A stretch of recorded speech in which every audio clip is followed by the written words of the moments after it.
Most people remember George Harrison as the quiet Beatle, gentle, spiritual, the last man anyone would expect to hold a grudge.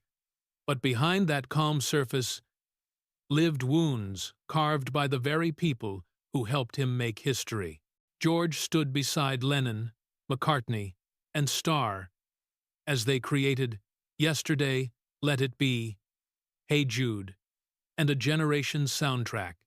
Yet one bandmate dragged him to his lowest point, humiliating him, dismissing him, and betraying him in ways he carried until his final breath. To understand why this pain cut so deeply, we return to the beginning. George Harrison, born the 25th of February 1943, in a tiny two-up, two-down house at 12 Arnold Grove, where winters were so cold you could see your breath indoors, and the toilet sat outside in the yard.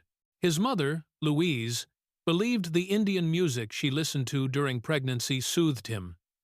And years later, George admitted those sounds shaped him long before he picked up a guitar.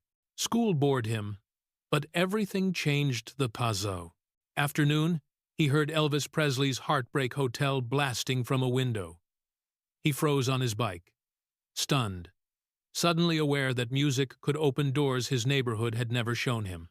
At 14, he begged for a guitar, practiced until his fingers bled, formed a sloppy skiffle group called The Rebels, and soon met Paul McCartney on the school bus, two kids obsessed with music and dreaming of bigger worlds. Paul later brought him to meet John Lennon in 1958. John thought he was too young until George played a song in the dark on a bus, winning his place in the Quarrymen, the group that would evolve into the Beatles. No one knew that ego, jealousy, and wounded pride would one day turn their brotherhood into a battlefield. As the Beatles reached their peak, George's relationship with John Lennon began to crumble. George brought songs like If I Needed Someone with Pride, only for John to wave them away as nothing, a dismissal that left him silent for hours. When George embraced meditation and Indian philosophy, John mocked him cruelly. You and your gurus, it's just another trap. A jab, Ringo later said, looked like it stabbed George in the heart. The breaking point came during the Let It Be sessions. John ignored George for minutes at a time until George finally snapped with the now famous line, "I'll play whatever you want, or I won't play at all." When John and George met again in 1973, during Lennon's chaotic, lost weekend, George suddenly shouted, "Where were you when I needed you?"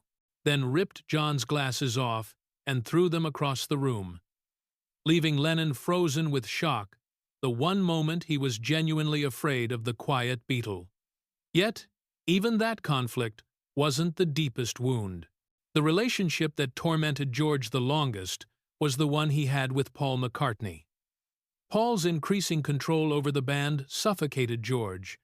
He'd spend months writing a song only for Paul to rearrange it on the spot. Engineer Jeff Emmerich recalled Paul standing over George, dictating guitar parts until Harrison felt crushed. George later confessed, "Paul ruined me as a guitarist," meaning not musically, but emotionally. Their Cold War extended through Maxwell's Silver Hammer. Endless takes for a song everyone disliked except Paul, and erupted again during Let It Be, when George snapped, "You don't listen to anyone else," the most honest sentence in the entire film. Even decades later, the quiet resentment lived on. When asked in 1987 if he'd join a band with Paul, George answered, "I'd join a band with John, but not with Paul." By the late 1992, George battled throat cancer, then lung cancer, then a brain tumor. Still, he recorded whisper-soft demos for Brainwashed from his bed, racing against time. In November 2001, He was moved to a quiet home in Los Angeles, filled with chanting and flowers, where Paul visited him one final time. On November 29, surrounded by Olivia and Donnie, George's breath slowed as his family recited passages from the Bhagavad Gita, the beliefs that guided his entire life before he slipped away.